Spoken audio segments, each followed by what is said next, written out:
I recently sat down with feminist icon Gloria Steinem, and we were talking about the characteristics of being a good mentor or a mentee.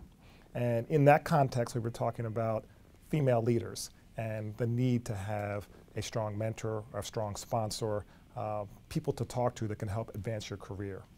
In the general context, though, for leadership, one of the things that I do, I talk to our graduate students about building a personal board of directors as a tool for having a group, a professional network of advisors who can counsel, who can mentor, who can provide sponsorship, who can help you advance in your career. Who's on your personal board of advisors? Yeah, it's an excellent question, and I've never heard it put that way. But we all have people in our lives that we turn to.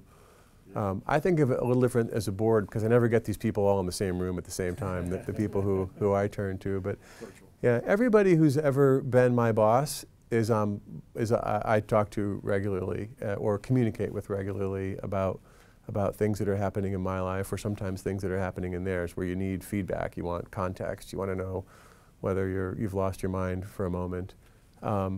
I have friends and neighbors. I've got just folks who I respect in the local business community who I've really hit it off with. I've got my business school classmates are among my closest friends, and it's been more than 25 years.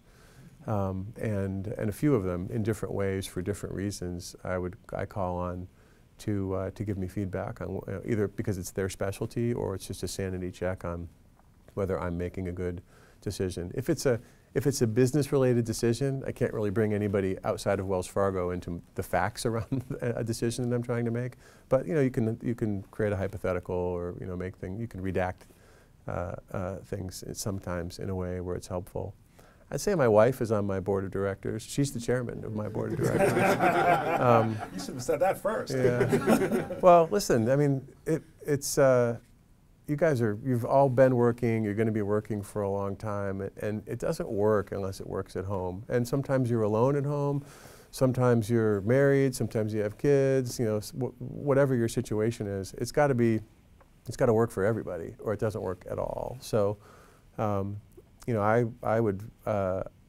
I would never be able to get done what I need to get done if my chairman didn't really buy into our strategy, because there's a lot to do, right? And we have to work together. So I would throw that out there for everybody to think about a little bit. But I do think this, and your board grows over time because you amass more. Nobody drops off. People just add on. And I would say that most of or several of the folks that I'm thinking of they may not even know it, but they've been mentors of mine over the last 25 or 30 years because, through informal relationships, the more you ping people and you ask them for feedback, and eventually you reach an age where they ask you for feedback too. You've created mentoring relationships informally, and they become something more than that. But they're critical, I think, in professional development.